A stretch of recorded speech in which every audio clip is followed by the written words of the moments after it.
I'm gonna welcome everyone, and today is our usual monthly lunch and learn series. Next slide. Today we're going to talk about healthy housing. So many of us have worked in this area, continue to work in this area, and probably will find us working in this area. And even if you don't work in this area, this is great and amazing background information that we should all know if any of us are working and caring and helping those with asthma. Next slide, please. I am Alicia Fuller. I am the representative from the Chicago Asthma Consortium. I am a board member and the secretary of the executive board. I have been in this position for over a decade. I have a long history of work in the field of asthma. And today I will be facilitating this wonderful conversation and discussion that we'll have with Dr. Sharmilee Nyenhuis. Can I have the next slide, please? So today we will talk and give a little overview of the CAC. I will give the speaker introduction from 12:05 to 12:20. I'm flexible and believe in flexibility. Our wonderful speaker will give the presentation. We'll have some time for those who have any questions to put them in the chat. And from there, we'll go ahead and close and ask everyone to fill out an evaluation. You'll probably hear me say that a couple of times because evaluation is extremely important in all of the work that we do to help us tweak and become better. Next slide, please. So quick housekeeping, and I'm not going to read this word for word.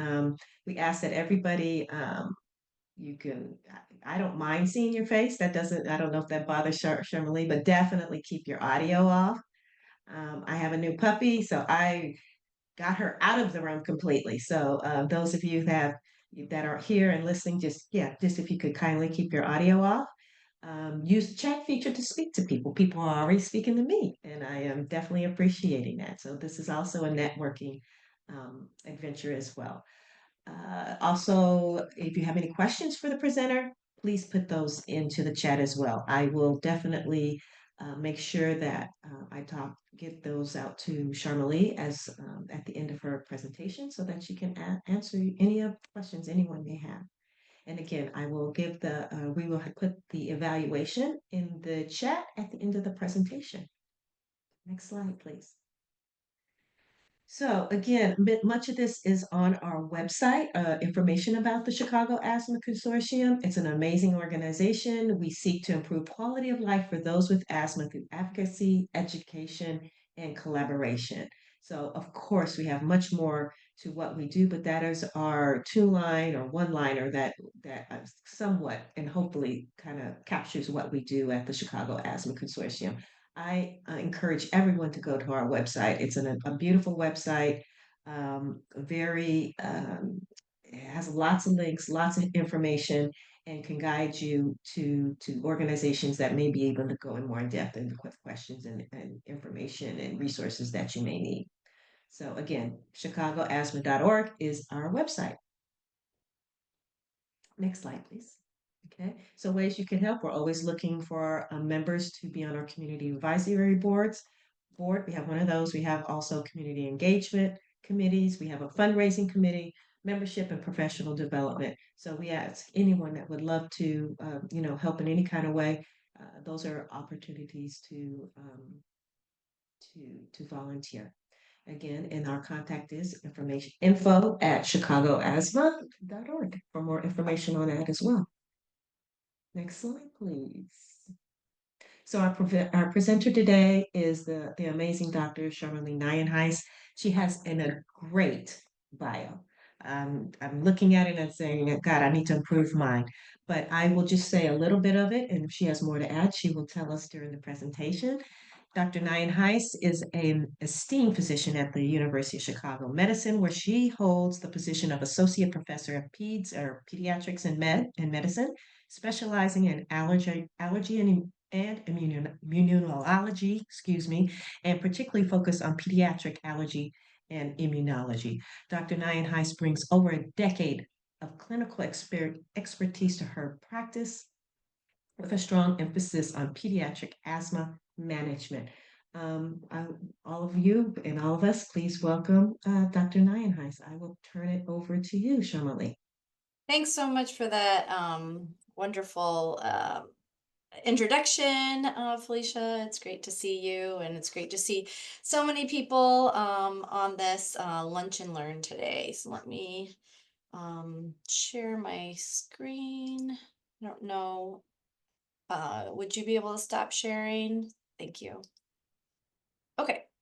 So great. So again, thank you so much to the CAC for inviting me to talk a little bit about asthma and healthy housing today.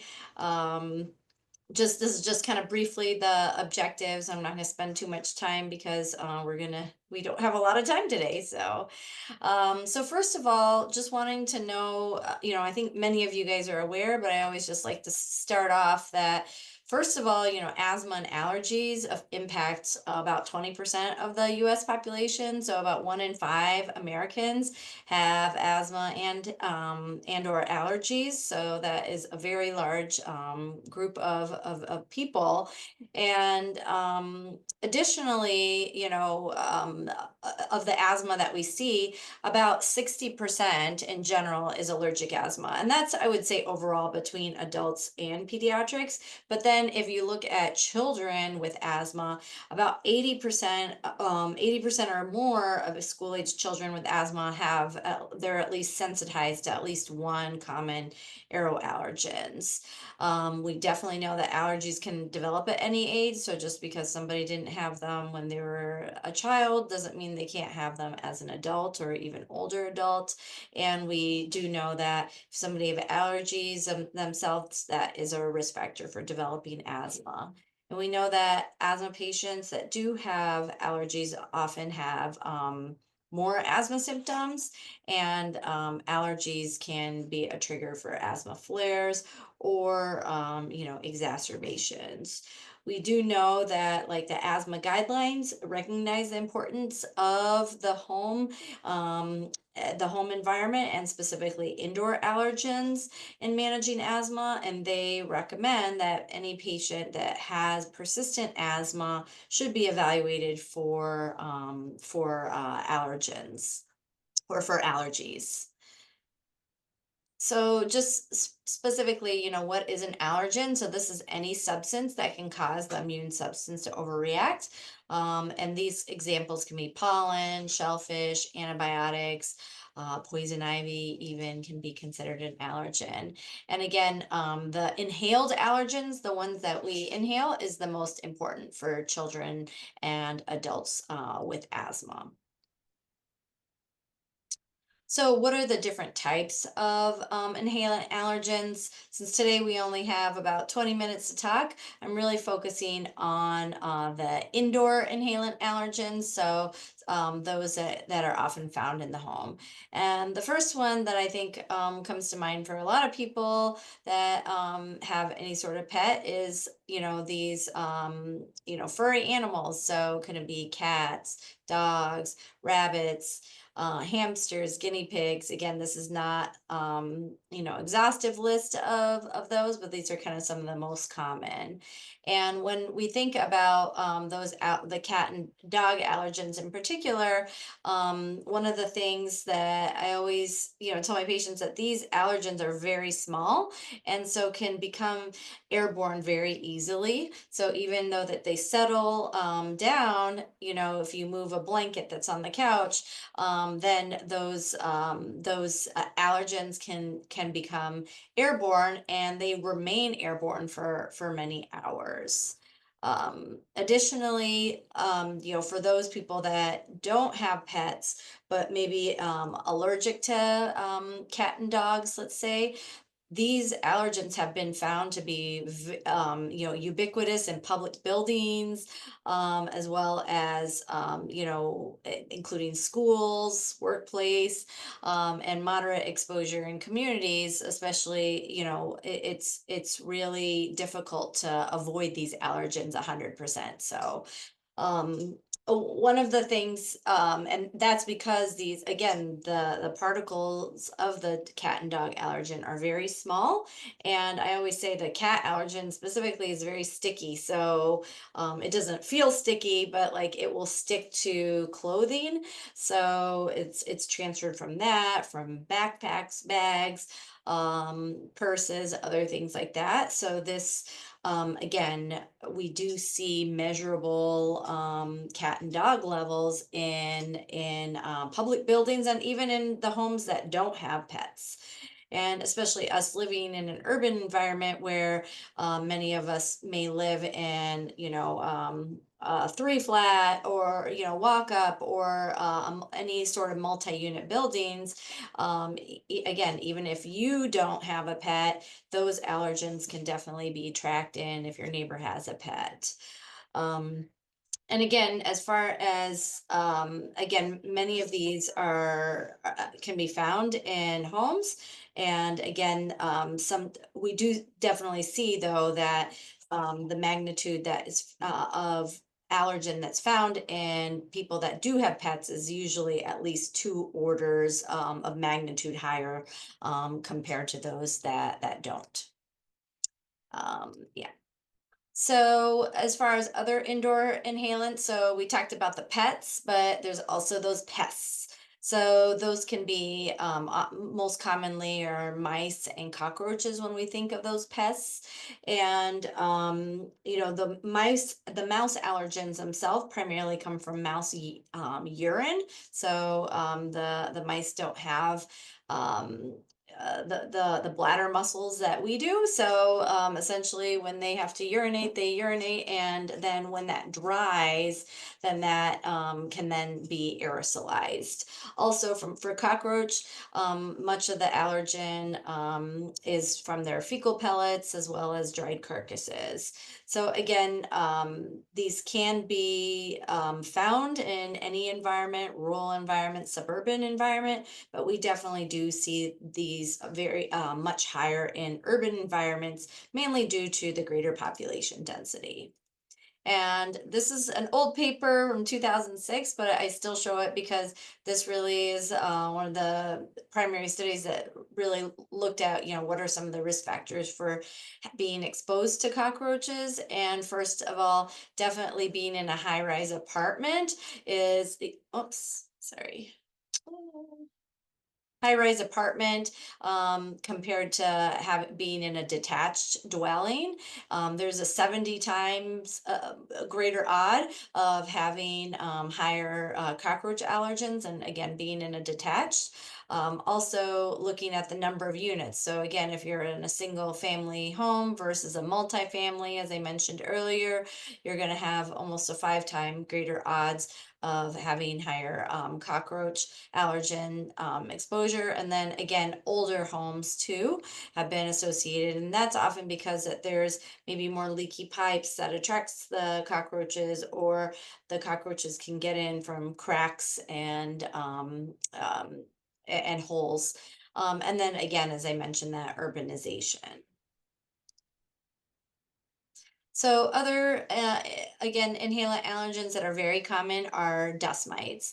And the thing that the dust mites, first of all, they love humidity. So when the humidity is high, especially above 40 to 50%, there's going to be more of them. The other things that they love are like upholstered furniture, bedding, carpeting.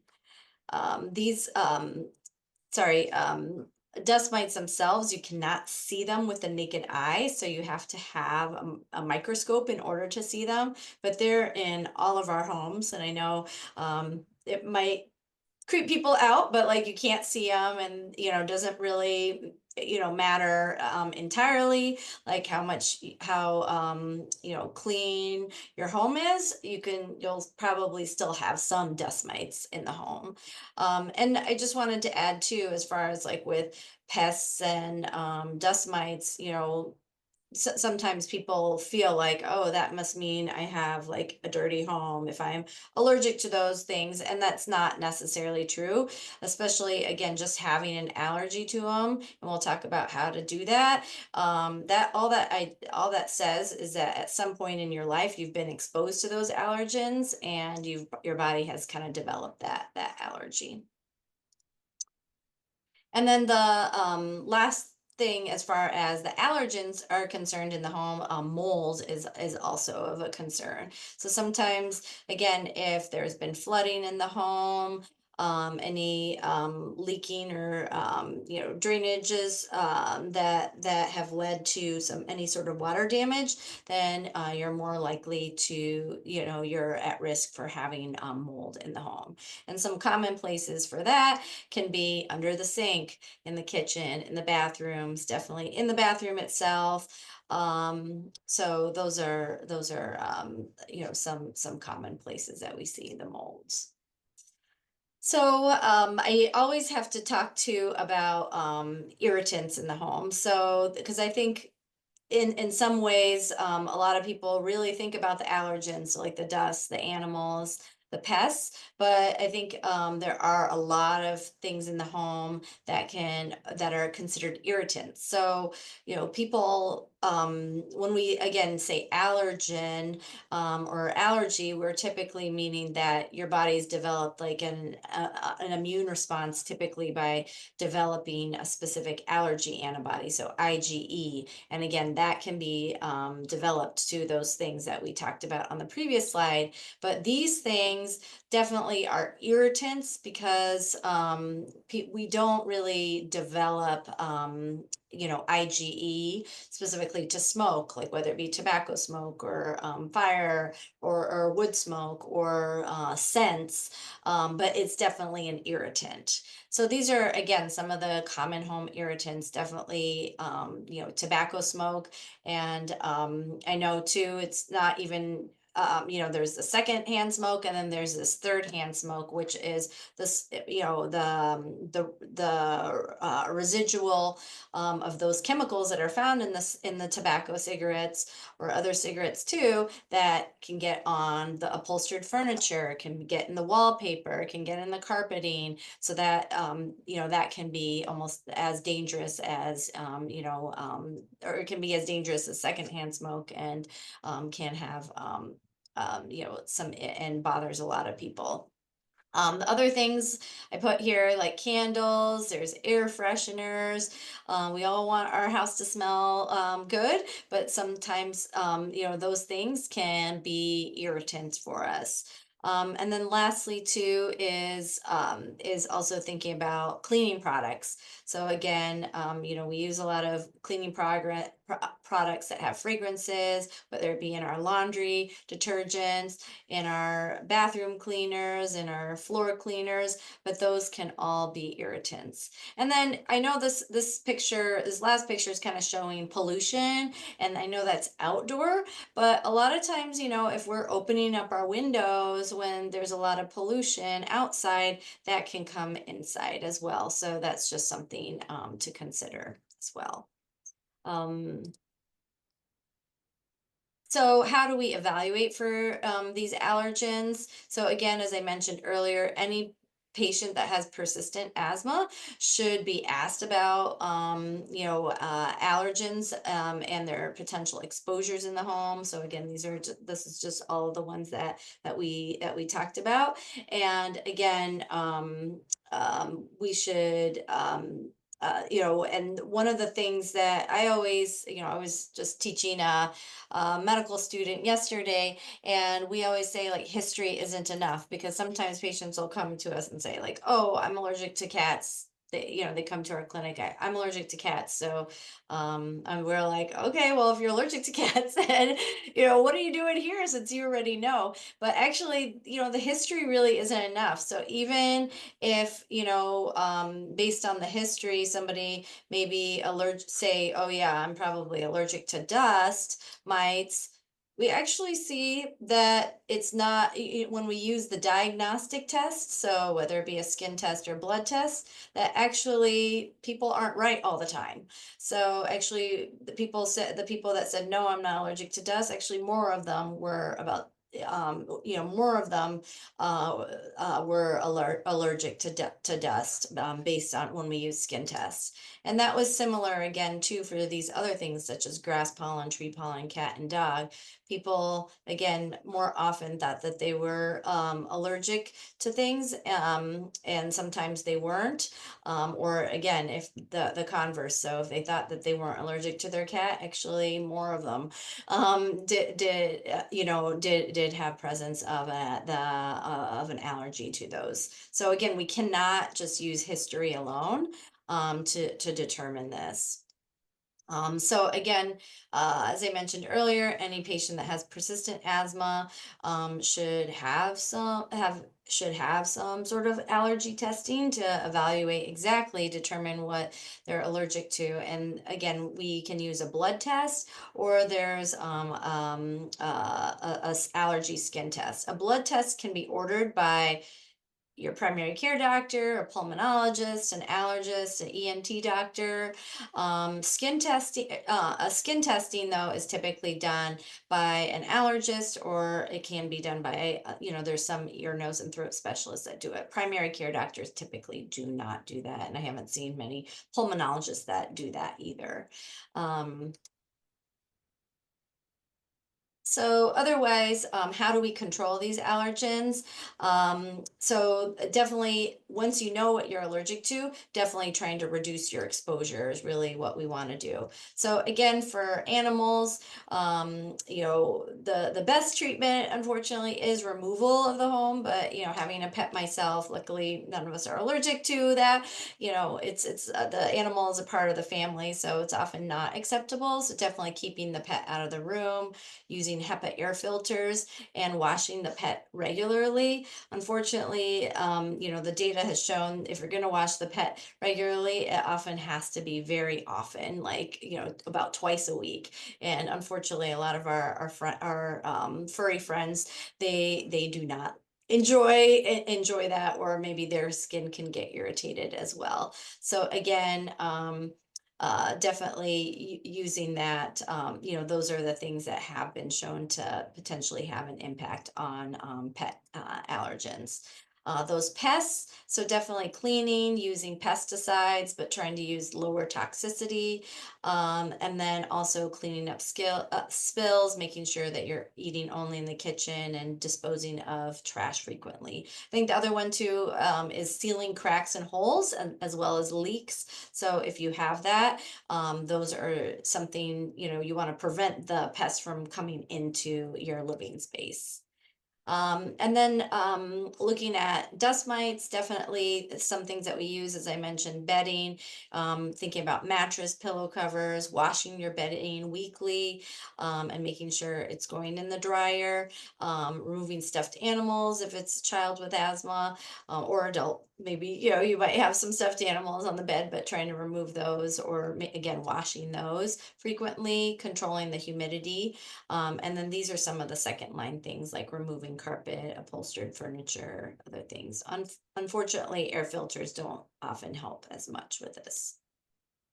Now, with mold allergy, definitely, again, keeping the humidity low, ventilating the bathrooms and kitchens, avoiding or addressing water condensation problems. And we say here, do not use humidifiers and vaporizers.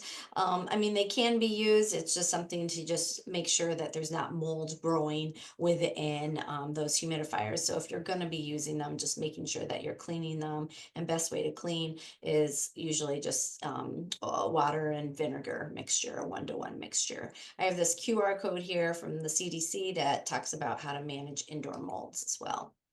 And then again, those irritants that we talked about, using some green cleaning sprays. I've actually, since talking to a lot of my community health worker friends over the years and learning about the green cleaning, I'm really amazed myself, like how much vinegar, baking soda can do to clean. Like everything, like I look up, I'm like vinegar and baking soda, vinegar and baking soda. So you don't really need those strong odors, and if you're going to, or those strong chemicals, and if you do feel like you do need to use bleach, make sure you read the label on how to use it. You want to make sure that you're not adding too much to the whatever solution you're making. And then as far as smoking, definitely try to ideally quit smoking, but definitely smoking outside using a smoking jacket. Just one last plug to the Chicago Asthma Consortium. Like we worked with the Metropolitan Organization to create an environmental checklist for addressing the home environment and tenants living with asthma. So this was kind of meant to say, like, maybe if you're going to look at a new apartment, using this checklist to think about, like, okay, these are the things that I should look at. Like, I should look underneath the sink to make sure there isn't any mold there. Those types of things. So this is kind of the summary, but I know we're kind of almost close to the end of time, so maybe we can just take some questions. So thank you. Hmm. Thanks, Dr. Nyenhuis. That was amazing. A great overview of what we see in the homes of children with asthma. I just, before we have one question, but I know that there's been some back and forth with air purifiers, air cleaners. Where do you fall on using or not using those? I kind of felt like with animals that was a kind of, you kind of thought that was Yeah, okay or suggested. But is yeah, there any other circumstances? I don't know. I've been in some homes where there's not great ventilation in the kitchen. I mean, terrible. And now with gas stoves, and we're learning more about the issues around gas in the home. Never, yes. gas that we use. I've even started turning on my air cleaner while I'm cooking, and I love cooking with gas, but I'm probably gonna stop at some point. But go ahead if you have any Yeah, comments on that. yeah. Yeah, no, that's a really great point. So typically, yeah, for those indoor allergens, and I didn't really talk too much about that, but yeah, definitely making sure with cooking that you are using the fan. And I think not only, definitely if you have a gas stove, that is something to definitely do. But I think as far as air purifiers, if you do have the a gas stove, but also if your ventilation hood isn't venting outside and it's just venting inside, that's not really helping. So definitely something like a HEPA filter may be able to help. Again, the HEPA filters are really gonna especially help with like the PM 2.5s, which are these particulate matters that are 2.5 microns or less. But there's other things that are also like the volatile organic compounds, those types of things, though it may not help as much with those. So yeah, so I think that is a good point. But definitely when you're cooking, using that ventilation fan, but again, making sure that that ventilation goes outside and not just recycles back into your kitchen. Yeah. So yeah, We also have a question here about what about asbestos? Asbestos, especially because asbestos. Yeah. yeah, we live in older homes, especially here in Chicago or in the city. And have you seen patients come in with abnormal amounts of exposures to asbestos? Yeah, so typically, if somebody has concerns with asbestos, because asbestosis, which is like a separate pulmonary disease, that is something that, again, can occur with chronic exposure to asbestos. So if you are exposed to that, then that actually kind of looks like a different picture on our lung function tests and such. So if somebody is exposed to asbestos, then often will we may still also do the allergy workup to see if, like, oh, are they allergic to something, but often we'll work with our pulmonology colleagues to see, like, okay, does somebody have what we call asbestosis. So Um, Mark commented on proper carpet cleaning or carpet shampooing, which I'm a true fan of. My older son, we were living in apartments. He had allergies, and as soon as we moved to a place with hardwood floors, not that he cleared up, but it was night and day, night and day. So I know everybody can't get rid of their carpeting, but shampooing it helps, and it also helps in keeping. And Marco suggested, as we have said, keeping pets from the bedroom. Let me see. Felicia, We have a Felicia, if I can hand. speak for a moment. Yes, go ahead, Mark. Okay, and the carpet shampooing, it's critical that you don't just do the shampooing, you do it a second time with clear water. One, you're Mm, amazed at how much dirt comes out, and two, you don't want the detergent residual that's in the carpeting. It attracts dirt and the other allergens quicker, so you get it significantly cleaner. From personal experience with a wife who had asthma who wouldn't listen to me, and I took the bed out of the room, shampooed the carpeting, swifted the walls, but also we had a dog. I put a baby gate across the door, which doesn't help with cats. The next day, for the first time, she did not even wake up with a stuffed nose. Because with cortisol levels dropping overnight, if the allergens are in the room, especially sleep environment, your lung function is directly impacted and your quality of sleep goes down. mm, good point. Good point.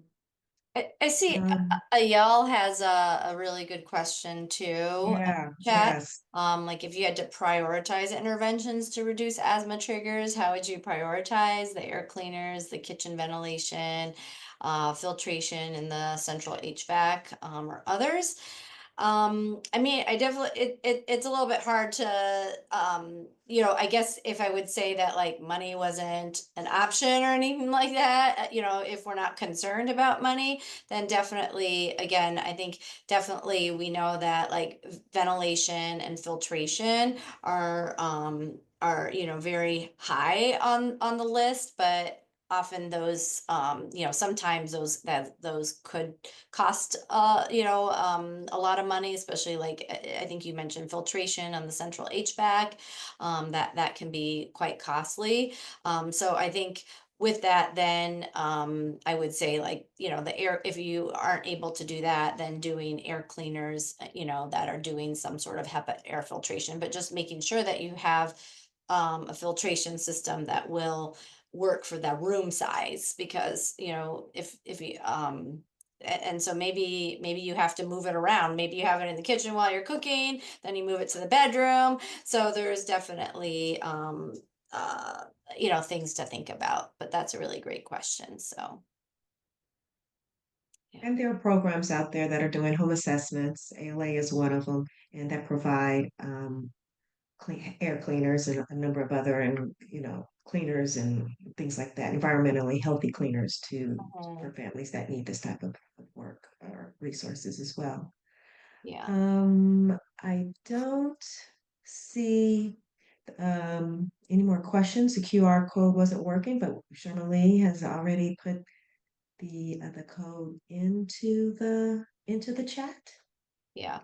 Yeah, and Um, then yeah, it's the ALA that it does have like a home environmental assessment, and then I know again, like the Southside Pediatric Asthma Center does, the yep. Hmm. SUHI does, a lot Yep. of Yep. other Organizations medical, do. yeah, a lot of medical systems do. And then I think Ajanta did also know definitely doing regular filter replacement in their central HVAC. That is, something that is something that you can do. You definitely can do it monthly, or every 3 months. It'd be something that you just want to kind of look at and take a look at your vent itself. So, Mhm. Because or the filter. sometimes they're really bad, Yeah, right, Dr. Nyenhuis? And then sometimes I look at mine and I'm like, I don't know, there's months we don't use it as much. So, exactly. okay. So it is kind of just looking, I don't like to say like you should do it every month, but if you look at the filter after a month and it looks pretty dirty, then go ahead and replace it. Okay. Any more questions? I'm just kind of scanning here. I know we're a little bit over time. If there's not any more questions or any more questions, please go ahead and share. Um, I would definitely direct you to those organizations that Dr. Nyenhuis just mentioned regarding having home assessments, and especially for those who are needy and need those type of resources. And I know this work, and you can even contact the state. I know this work is done throughout the state as well. So, and it's done, and there is resources and journals that have proven that it does impact a child's life and getting a family back, mom and dad back working, or caregivers working, and kids back into schools. So I'm a big proponent of home assessments. Big, big. Okay. Anything else? Any closing remarks, Dr. Nyenhuis? No, I mean, I think, I think Mark put in the chat, like, definitely, we talked about the home environment, and, it's good to focus on that because now we spend about 80 to 85% of our time in the home, but also, take into consideration some other places such as schools, a work environment. Those are other things. I've had patients that have had to, request for carpet removal in their workplace, or having them use green cleaning kits, or green cleaning supplies, because that can be a trigger. So definitely think about those, but maybe that'll be another lunch and learn. So Yeah, yeah.